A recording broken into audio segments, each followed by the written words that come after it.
Hi everybody, long time no see. It's Miss Amy and I'm here with a new book to share with you.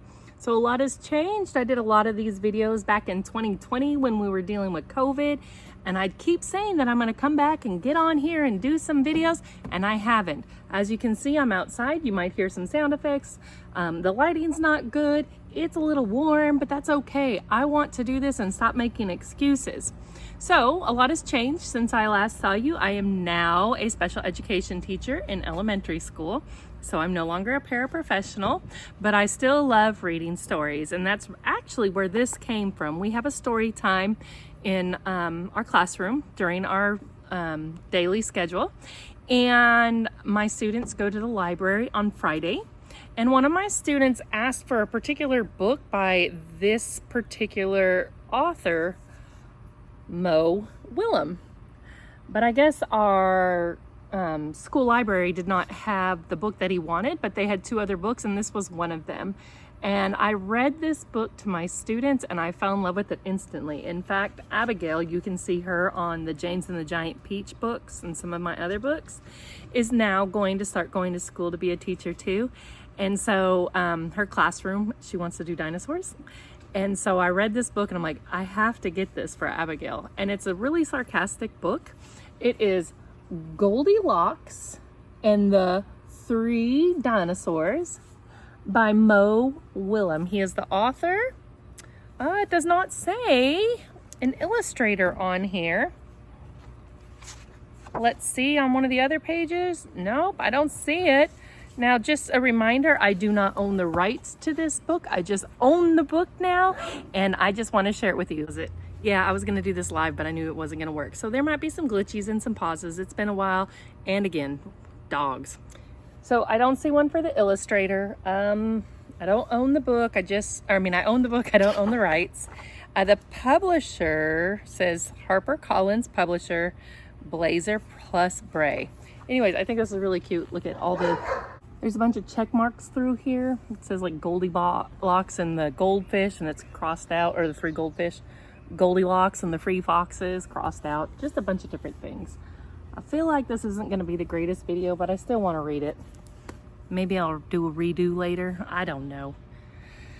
Okay, let's crack open the spine and let's read our book, The Goldilocks and the Three Dinosaurs.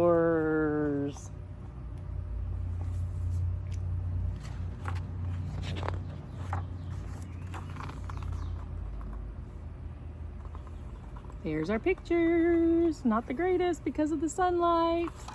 It says, once upon a time, there were three dinosaurs. Papa Dinosaur, Mama Dinosaur, and some other dinosaur who happened to be visiting from Norway. Home sweet dinosaur home. I love where they have the hat on his head. Right, let me get my finger there. Right there, it's like on a big old hump. Or one of his spikes, I guess.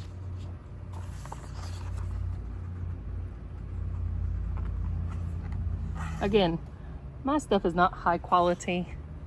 It's just about the story. Maybe you'll get to see the story, the book, everything. But yeah, definitely in the sun.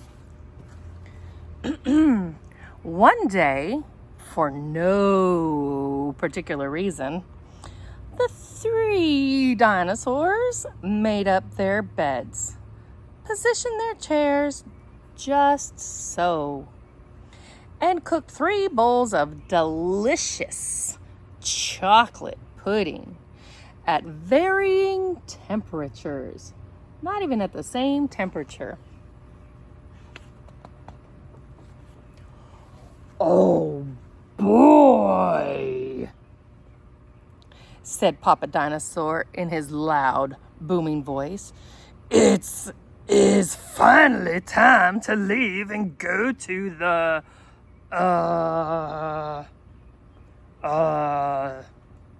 someplace else. Yes, continued Mama Dinosaur. I sure hope no innocent little succulent child happens by our unlocked home while we are, someplace else.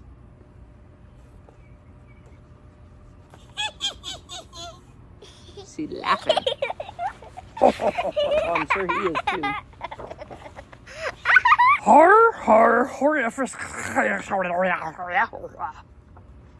I'm sure that's not how people in Norway speak, but maybe that's how a Norwegian dinosaur might have spoke.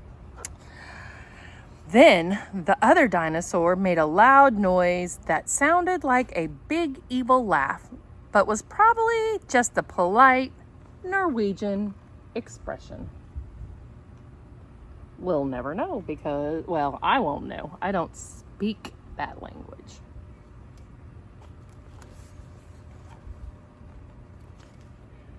The three dinosaurs went someplace else. And were definitely not hiding in the woods, waiting for an unsuspecting kid to come by. Surely they weren't doing that, boys and girls. That would be so wrong.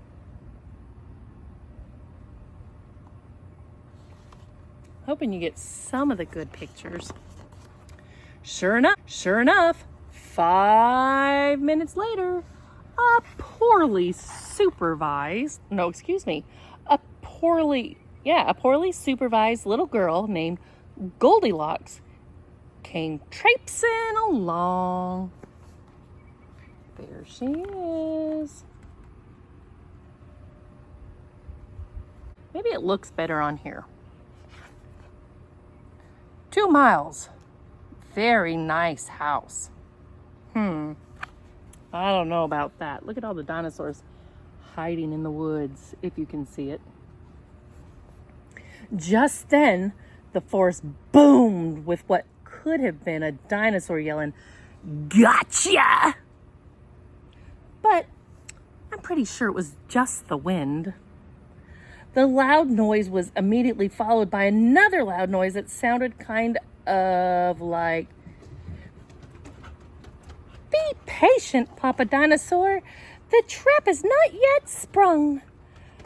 But that could have been a rock falling or a squirrel. Getting closer. Either way, Goldilocks was not the type of little girl who listened to anyone or anything. For example, Goldilocks never listened to warnings about the dangers of barging into strange, enormous houses. So, as soon as Goldilocks came across a strange, enormous house, she barged right in. Welcome.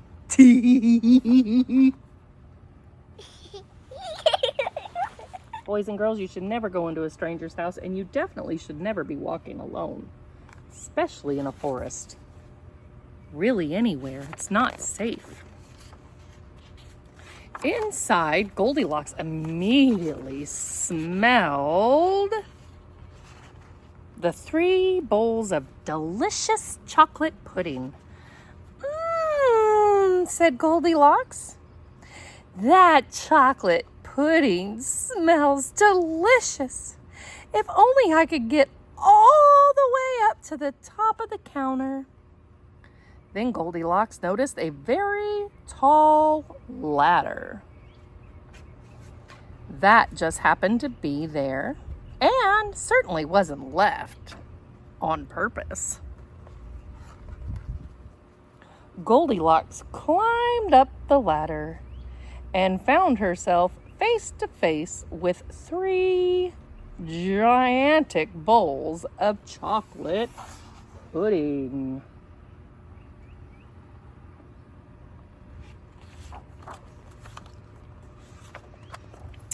The first bowl of chocolate pudding was too hot, but Goldilocks ate all of it anyway because, hey, it's chocolate pudding, right?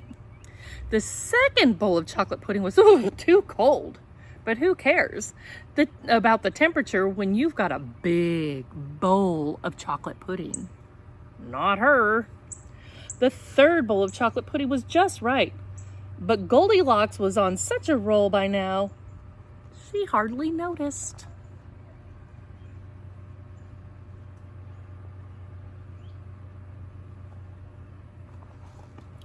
Soon, Goldilocks was stuffed like one of those delicious chocolate-filled little girl bonbons, which, by the way, are totally not the favorite things in the whole world of hungry dinosaurs.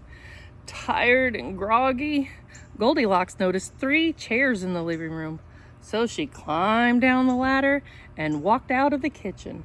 The first chair was too tall. The second chair was too tall, but the third chair, what about that third chair? I'm sure it's too tall too. Was too tall. Imagine that. Goldilocks wasn't going to climb that high just to sit in some chair, so she hiked over to the bedroom. When she got there, Goldilocks noticed that the beds were also gigantically big. I mean, this should have been our first clue, right, boys and girls? What is going on around here? Groaned the exhausted girl. The bears that live here must be nuts.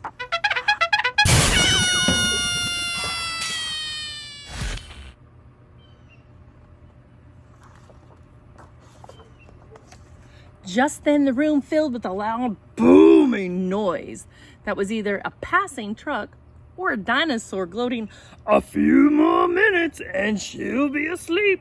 Delicious chocolate-filled little girl bonbons are yummier when they're rested, not rusted." Even a little girl who never listens to anyone or anything had to hear that.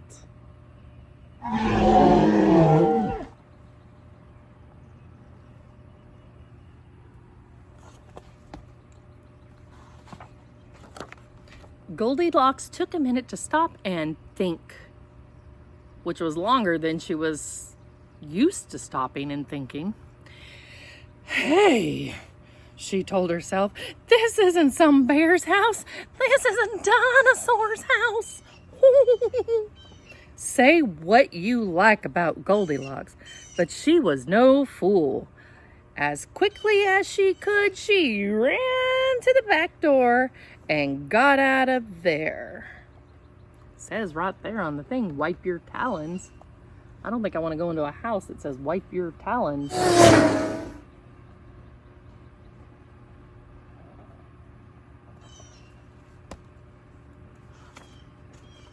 Just then a loud plane flew by, which sounded pretty much like a trio of dinosaurs yelling, "Now!"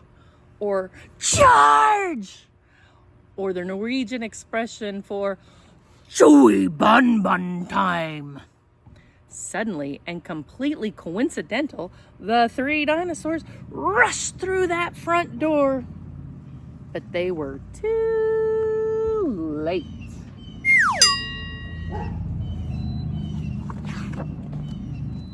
Goldilocks was gone.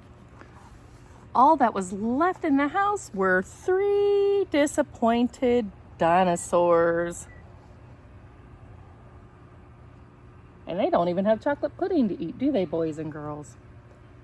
The end.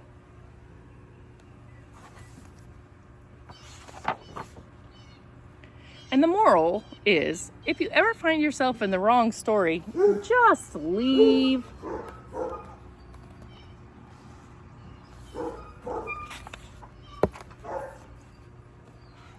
And the moral of dinosaurs is, lock the back door.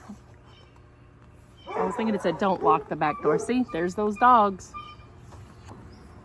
The end.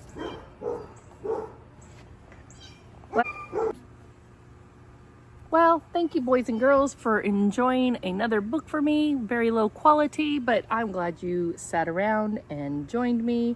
And if you're watching this in the evening, right before bedtime. I hope you sleep tight and definitely get into a book these days. And I highly recommend Mo Willems. Thanks, everybody. Have a great day.